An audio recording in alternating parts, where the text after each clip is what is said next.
नमस्कार दोस्तों, स्वागत है आप सभी का आपके अपने इस यूट्यूब चैनल पर। और इस वीडियो के माध्यम से CGL टीयर 1 2022 का क्वेश्चन पेपर डिस्कस किया जाएगा। पेपर जो हुआ था वो 5 दिसंबर 2022 को हुआ था। शिफ्ट जो है 3rd है और इस शिफ्ट को सेट नंबर 15 बनाया गया है। तो चलिए शुरू करते हैं वीडियो पहले क्वेश्चन से। पहला क्वेश्चन जो हमारे पास था वो दिया गया था, सेंटेंस यहाँ सेलेक्ट करना था with appropriate use of preposition. Preposition का जहाँ पर करेक्ट यूज़ किया गया था उसको सेलेक्ट करना था। पहले में था they rise with the morning lark and labour till almost dark. Second में था they rise with the morning lark and labour utmost और ऑलमोस्ट डार्क। थर्ड में रखा गया था they rise with the morning lark and labour by almost dark. और fourth में रखा गया था they rise with the morning lark and labour still almost dark. तो ये जो आपका सेंटेंसेस दिए गए हैं, स्टार्टिंग वाली तो यहाँ पर सब में सही लिखा गया है, लास्ट वाले में प्रीपोजिशन देखना था।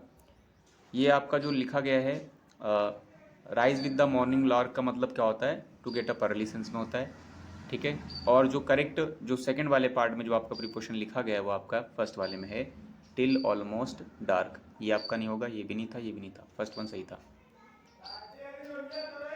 इसमें क्या करना था, इसमें इटैलिक जो है वर्ड था उसका सब्स्टिट्यूशन ढूंढना था या सब्स्टिट्यूट करना था।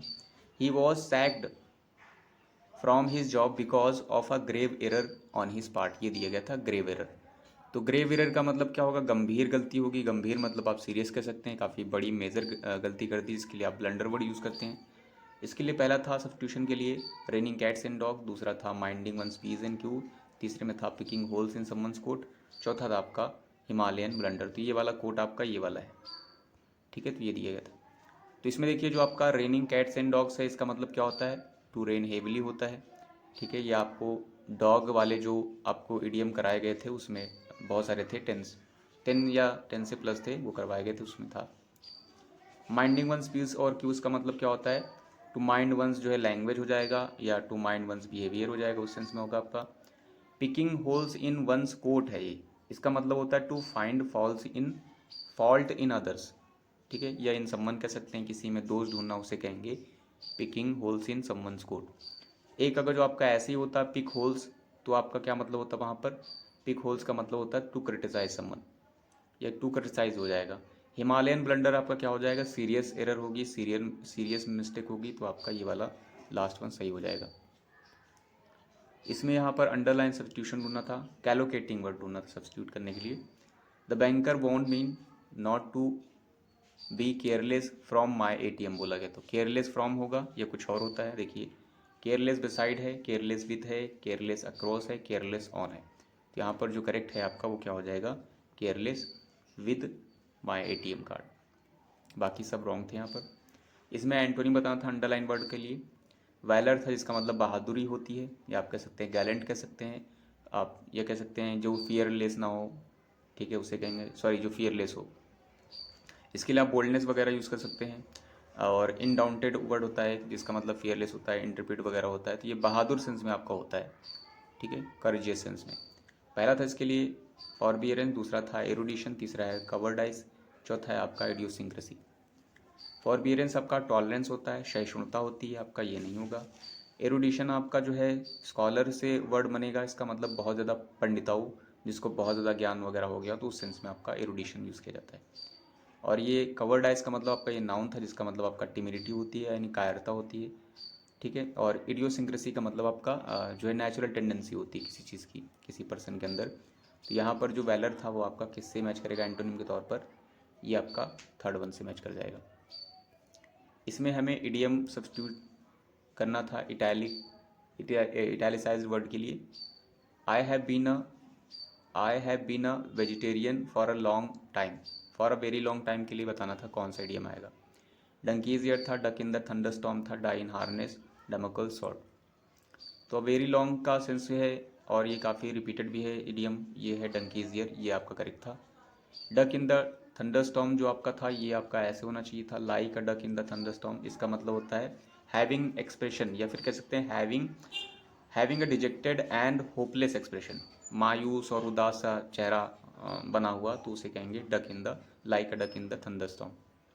डाई इन हार्नेस का क्या होता है, die to die while duty, while in duty कह सकते हैं, या फिर कह सकते हैं टू डाई बिफोर सर्विंग, या बिफोर रिटायरमेंट कह सकते हैं, उस सेंस में हो जाएगा। टू डाई इन सर्विंग आपका इसका सेंस होता है। और ये जो आपका डेमोक्ल स्वॉर्ड दिया गया था, इसका मतलब जैसे आप हिंदी में यूज़ करते हैं कि सिर पर मेरे खतरे की तलवार लटक रही, तो वही सेंस होगा।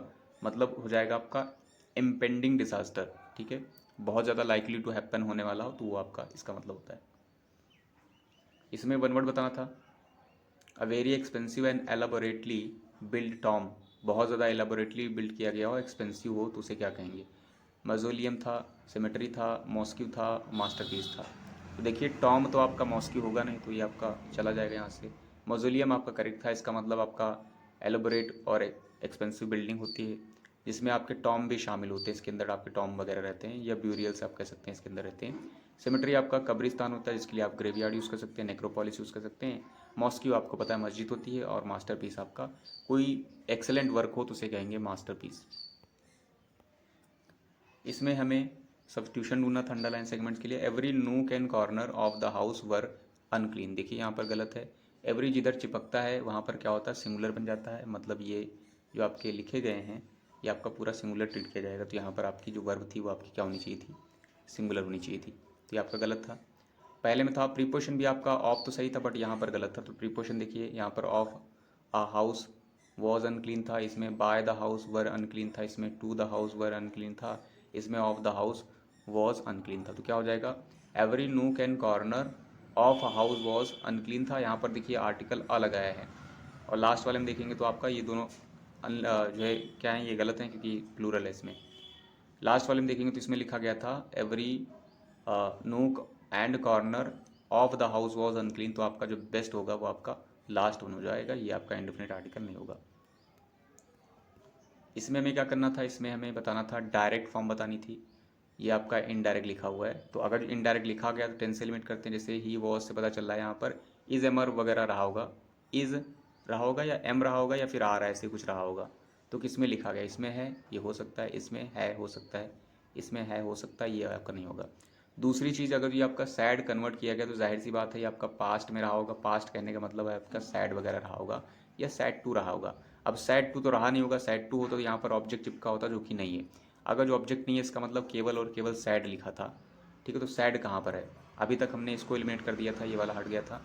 अब इसमें देखिए ये सेज है, तो ये तो आपका होगा नहीं क्योंकि पास्ट में वर्ब ही नहीं है। इसमें सैड टू है और मी भी था, तो यहाँ ऑब्जेक्ट तो है नहीं, तो ये भी चला जाएगा, तो आपका थर्ड वन बच जाएगा, थर्ड वन आपका सही हो जाएगा। नेक्स्ट पर आते हैं, इसमें हमें सिनोनिम बताना था। टायरनी का मतलब अत्याचारपूर्ण होता है, जिसमें आप टॉर्चरिंग कह सकते हैं आप, ठीक है। बारबरस वर्ड, खूंखार वगैरह, ये सारे सारे उस तरीके के वर्ड यूज़ कर सकते हैं। पहला था ऑटोक्रेसी, दूसरा था कंपैशन, तीसरा था सोशल, चौथा था डिस्कॉर्डेंस। ऑटोक्रेसी जो है ऑटोक्रेट से बनता है, या फिर निरंकुशता कह सकते हैं, या फिर तानाशाही कहेंगे। जहाँ पर तानाशाही रहेगी वहीं कहीं ना कहीं ये चीज़ तो ज़रूर होगी, ठीक है। अगर जो आप ये फिर भी नहीं पता तो आप एलिमिनेट कर सकते थे। कंपैशन मतलब आपका दया होगा, क्लेमेंसी होगी, काइंडनेस होगी, मर्सी होगी, और ये सोशल मतलब सामाजिक होगा, और डिस्कॉर्डेंस मतलब असहमति वगैरह, डिसएग्रीमेंट होगा। तो आपका ये तीनों तो होगा नहीं, तो फिर यही वाला बचेगा, इसी को टिक करेंगे आप। इसमें बताना था, सब्सटीट्यूट बताना था इसके लिए horticulture. Rearing of silk worm is called horticulture. क्या हॉर्टिकल्चर होता है, अंडरलाइन सेगमेंट के लिए सब्सटीट्यूशन बताना था। हॉर्टिकल्चर नहीं होता है, बागबानी हॉर्टिकल्चर होता है। सिल्क का जो है रियरिंग नहीं होता है, ठीक है। तो सिल्क के लिए क्या होगा, पिसीकल्चर होगा, एग्रीकल्चर होगा, सेरीकल्चर होगा, एपीकल्चर होगा। ये रूट वर्ड में करवाया गया है, ठीक है। हमने आपको बताया था कल्ट मत क्या होता है, ग्रो होता है, कीप सेंस होता है, और डेवलप सेंस होता है। तो यहाँ पर ग्रो सेंस में हो जाएगा यहाँ पर, या फिर रियरिंग सेंस हो जाएगा, दोनों का सेंस एक ही होता है। और ये भी बताया था पीसी मतलब क्या होता है, आपका फिश होता है, तो यहाँ पर फिश का पालन फिशिकल्चर होता है। एग्री मतलब जो है क्रॉप्स वगैरह होता है, तो उसका जो है उगाना एग्रीकल्चर होगा। सेरी मतलब आपका देखिए ऐसे यहाँ पर भी है, ऐसे यहाँ पर भी है। एस मतलब सिल्क होता है और एस मतलब सेरी होता है, तो सिल्क का जो रियरिंग होता है उसे सेरीकल्चर कहते हैं। और अपी जो था आपका रूट वर्ड बताया गया था, इसका मतलब आपका बर्ड्स होता है, सॉरी अपी का मतलब आपका क्या होता है, बीज होता है। एपी का बीज होता है, और एवी का मतलब बर्ड होता है। तो यहाँ पर एपी था मतलब बी, तो बी का जो पालन वो मधुमक्खी पालन आपका एपीकल्चर होता है। तो यहाँ पर सिल्क बोला गया था, तो आपका थर्ड वन सही था। इसमें हमें क्या करना था, इसमें बताना था एक्टिव फॉर्म। टेंस एलिमिनेट करते हैं। इसमें बोला गया था is expected to, be attended by, देखिए टू बी चिपका है, इसका मतलब क्या रहा होगा, टू प्लस इन्फिनिटिव रहा होगा आपका एक्ट टू में। एक्ट टू में टू प्लस वी वन रहा होगा, मतलब इन्फिनिटिव यूज़ की गई होगी, तब आपका टू बी आया है। ठीक है, तो इन्फिनिटिव कहाँ है, और टेंस आपका कौन सा चल रहा है, इज एम आर, यानी प्रेजेंट टेंस के साथ होना चाहिए। तो इसमें देखते हैं, इसमें है टू प्लस वी वन है, बट ये पास्ट है तो ये नहीं होगा। इसमें देखिए टू प्लस वी वन है ही नहीं, इसमें टू प्लस वी वन है ही नहीं, इसमें टू प्लस वी वन है, लास्ट वाले में देखिए टू प्लस वी वन है यहाँ पर, और टेंस भी आपका चल रहा है, तो ये आपका third one, sorry last one सही हो जाएगा। इसमें इनकरेक्टली स्पेल्ड वर्ड बताना था, टायरनी, ये सब वर्ड चाहे आप पढ़ें ही पूरा, चाहे नीचे से देख लें, यहाँ पर ट्रैंक्विलिटी रखा गया था, टायरनी रखा गया था, सेरेनिटी रखा गया था, हारमोनी रखा गया था। टायरनी इससे पहले की वर्ड में आपने देखा होगा, तो वहाँ पर टायरनी की स्पेलिंग TYRANNY थी, तो यहाँ पर टायरनी की स्पेलिंग गलत थी। दिखा देते हैं आपको, ये देखिए TYRANNY। तो कभी कभी आपको ऐसे भी मिल जाता है कि आंसर दिया रहेगा, उसको ढूंढना ही पड़ेगा। तो ये वाला आपका गलत था। ट्रैंक्विलिटी का मतलब शांति होती है, आप पीस लिख सकते हैं यहाँ पर, और साइलेंस लिख सकते हैं, शूथ लिख सकते हैं। सेरेनिटी मतलब भी शांति होती है, जो थर्ड में रखा गया था। हारमोनी मतलब आपका सामंजस्य वगैरह होता है, कोऑर्डिनेशन होता है। अब यहाँ पर आते हैं 13th में, यहाँ पर इनकरेक्टली बताना था। मूवमेंट था, केचप था, प्रेसाइज था, फ्लैशी था। तो मूवमेंट आपको पता है गति होती है, नाउन बनाया गया है। केचप गलत है स्पेलिंग, KATCH होता है, उसके बाद UP होगा, तो यह चटनी होती है, आपका गलत है। प्रिसाइज मतलब क्लियर होता है, एग्जैक्ट सेंस होता है। फ्लैशी मतलब चमकीला सेंस में होगा, तो आपका जो इनकरेक्ट था वो सेकंड था। इसमें बताना था, फिलअप बताना था, the companies of profits were low and they were forced to dash. यहाँ फ्रेजल वर्ब बतानी थी, फोर्स टू स्टाफ। स्टाफ को अगर फोर्स कर रहे हैं, क्योंकि प्रॉफिट कम हो रहा है, जाहिर सी बात है वो बाध्य हो जाएंगे, स्टाफ को कम करने के लिए निकाल देंगे। तो क्या आएगा, लिप्स, लिस्प ऑफ है, ले ऑन है, और लाई ऑन है। तो जो आपका करेक्ट फ्रेजल है, जो फ्रेजल वर्ब है, वो आपकी ये है, ये है, ये दोनों नहीं है। ठीक है, ये जो है लिस्प ऑफ का मतलब क्या होता है, जो एस साउंड है उसको ढंग से ना बोल पाना। जैसे बच्चों में खासकर आपने देखा होगा, तो सा वर्ड नहीं बोल पाते हैं, इसलिए वो तुतलाते हैं, तो उसका मतलब ये होता है। और ले ऑफ का मतलब होता है किसी को जो है टर्मिनेट करना जॉब से, या फिर कह सकते हैं एंड वंस जो है जॉब। दूसरे सेंस में इसके लिए दूसरा वर्ड है, एक सैक वर्ड होता है, जिसका मतलब जॉब से निकालना। ये वाला आपका सेकंड वन सही था। ये आपकी वर्ब रखी गई थी जिनके साथ प्रीपोजिशन लगाया था, गया था। एरर बतानी थी, after seeing that Shreya was in trouble Rahul quietly stepped up to help. देखिए यहाँ पर आपका प्रेजेंट कह सकते हैं, यहाँ पर आपका जेरेंड है, प्रीपोजिशन है आपका ING फॉर्म है, फिर आपका दैट कंजंक्शन है। ठीक है, सीइंग दैट श्रेया ये आपका नाउन है, फिर वॉज आपका हेल्पिंग वर्ब। ये वाला आपका पोर्शन इतना सही है, इसमें नो एरर भी है, वो कुछ भी हो सकता है। ठीक है, यहाँ से सही है। वॉज इन ट्रबल से पता चल रहा है आपका पास्ट में रखा गया है, was in trouble. After seeing that Shreya was in trouble, Shreya को ट्रबल में देख करके राहुल क्वाइटली स्टेप, देखिए यहाँ पर वॉज है और यहाँ पर स्टेप्ड अप, मतलब आगे बढ़ा, टू हेल्प, हेल्प करने के लिए। तो देखिए यहाँ पर भी ये सही लिखा गया, राहुल क्वाइटली आपका एडवर्ब था, स्टेप्ड अप ये आपका फ्रेजल वर्ब था, ये आपका सही लिखा गया। टू आपका प्रीपोजिशन, हेल्प आपका वर्ब है, टू P1 बनाया गया, इन्फिनिटिव लिखा गया है, तो आपका यहाँ पर भी सही है, तो इसका मतलब आपका नो एरर है इसमें। इसमें बताना था, सब्सटीट्यूशन बताना था अंडरलाइन सेगमेंट्स के लिए। सांता क्लॉज जो है स्टे करता है at the north pole when he is not out deliver gift for Christmas. ये बोला गया था, जब नहीं कर रहा होता है डिलीवर, तो नॉर्थ पोल पे स्टे कर रहा होता है। तो यहाँ पर देखिए इज एम आर आया है, यानी इज आया, तो जाहिर सी बात है एक्टिव सेंटेंस हो रहा है, तो यहाँ पर ING फॉर्म लगेगी, तो यहाँ पर नहीं लगी, तो यहाँ पर गलत था, तो ING फॉर्म ढूंढनी है। आउट टू डिलीवरिंग, देखिए टू के बाद तो आता है, आएगा नहीं ING फॉर्म, तो ये गलत है आपका। आउट डिलीवरिंग ये आपका सही है ING फॉर्म। नो सब्सटीट्यूशन गलत है, आउट ऑफ डिलीवर नहीं होगा, तो आपका सेकंड वन सही हो जाएगा। इसमें एंटोनी बताना था। गिल्टी का मतलब आपका क्या होता है, आप दोषी हैं, ब्लेमेबल है आप कह सकते हैं। तो इसके लिए पहला था रेमिनेंट, दूसरा इनोसेंट, तीसरा नॉन चैलेंज, चौथा है ओमनीपोटेंट सॉरी। एंटोनी बताना था, तो गिल्टी आप दोषी हैं, तो आप इनोसेंट उसका जस्ट अपोजिट हो जाएगा, जो कि रखा भी गया है। रेमिनेंट का मतलब आपका अवशेष होता है, ये आपका नहीं होगा। इनोसेंट का मतलब जो है एररलेस होगा, ब्लेमलेस होगा, तो आपका इनोसेंट हो जाएगा आपका।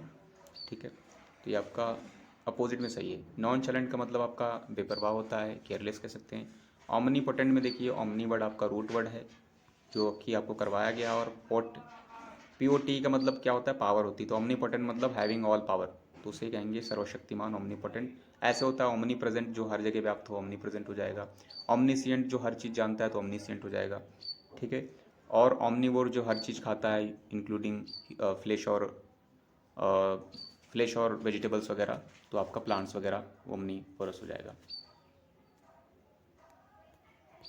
इसमें आते हैं सिमिलर, क्या करना था यहाँ पर, select the option that is similar in meaning, underline word के। सुपरफिशियल मतलब ऊपर ऊपर, सतही, जैसे कहते हैं ना सतही ज्ञान है, तो ऊपर ऊपर वाला। The president's concern for the homeless people was superficial and ended as soon. देखिए सुपरफिशियल था इसलिए जल्दी से खत्म हो गया, तो इसके लिए क्या था, शैलो था, डेरोगेटरी था, रिगार्डलेस था, इनसब्सटेंशियल था।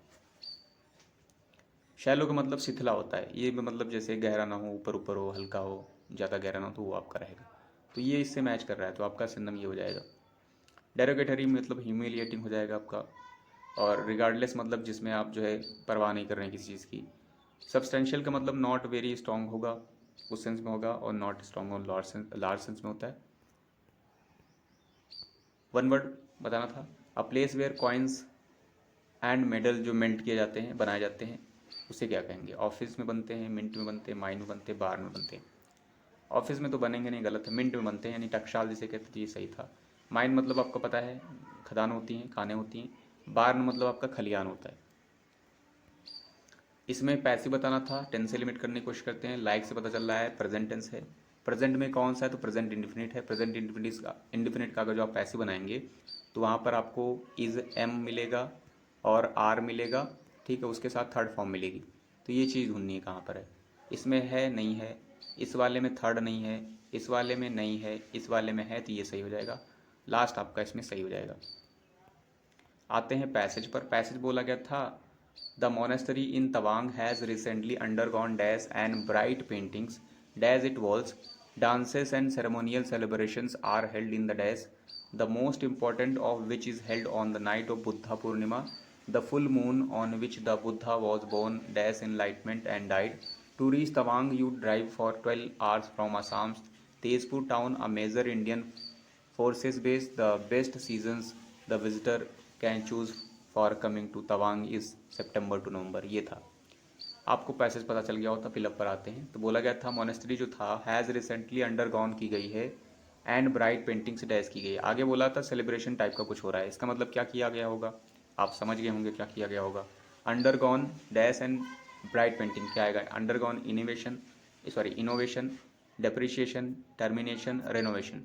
देखिए डेप्रिशिएशन की गई है, अवनति की गई है, हराश किया गया, तो ये आपका नहीं होगा। टर्मिनेट एंड करना सेंस होता है, ये नहीं होगा। इनोवेट है और आपका रिनोवेशन है, दोनों में से कोई एक है। री का मतलब क्या होता है, अगेन करना होता है, दोबारा करना होता है। नो मीन्स का टू मेक न्यू होता है, यहाँ पर भी नो मीन्स है। बट रेनोवेशन का मतलब क्या होता है, किसी चीज़ को नया करना, ठीक है, चमकाना आप कह सकते हैं। बट इनोवेशन एक आपका कॉन्सेप्ट भी होता है, ठीक है, एक तरीके कॉन्सेप्ट होता है, नए नए कॉन्सेप्ट को उस तरीके से करना, ईजाद करना। तो इसलिए यहाँ पर ये चीज़ नहीं हो रही, ये आपका ये चीज़ हो रहा है, तो आपका लास्ट वन सही हो जाएगा यहाँ पर।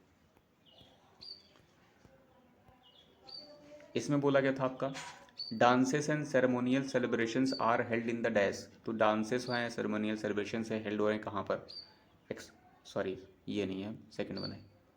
अंडरगॉन डैश यहाँ पर था, अंडरगॉन, ठीक है, dash and bright paintings dash it walls, bright painting dash की गई हैं वॉल पर, एक्सपोज की गई हैं, रेक्टिफाई की गई हैं, अडोर की गई हैं, अडॉन की गई।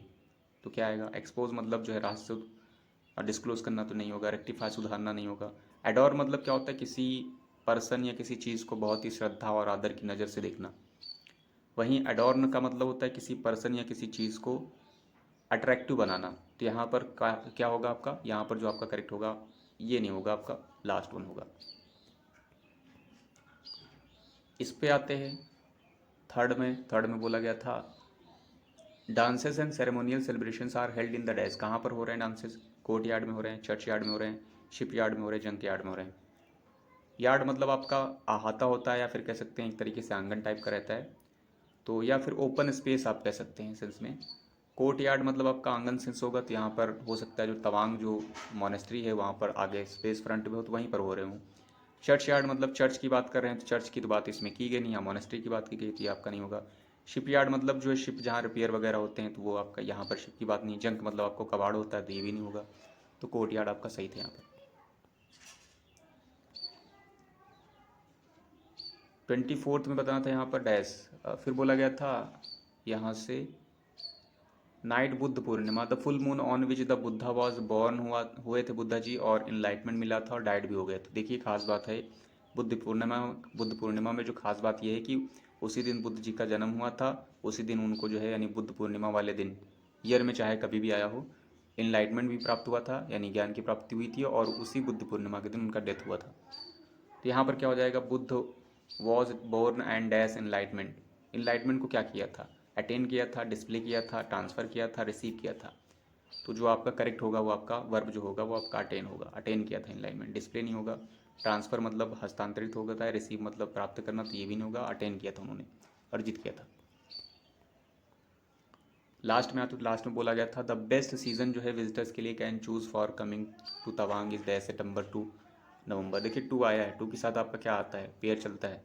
अबाउट टू है, बेसाइड है, बिटवीन है, अमंग है। तो आपका जो करेक्ट प्रीपोजिशन होगा क्या हो जाएगा, अबाउट सितंबर टू नवंबर नहीं होगा, बेसाइड सितंबर नहीं होगा, बिटवीन हो जाएगा, between September to November, among भी नहीं होगा। सो आई होप इस वीडियो के माध्यम से आपने कुछ ना कुछ जरूर सीखा होगा। Thanks for watching this video.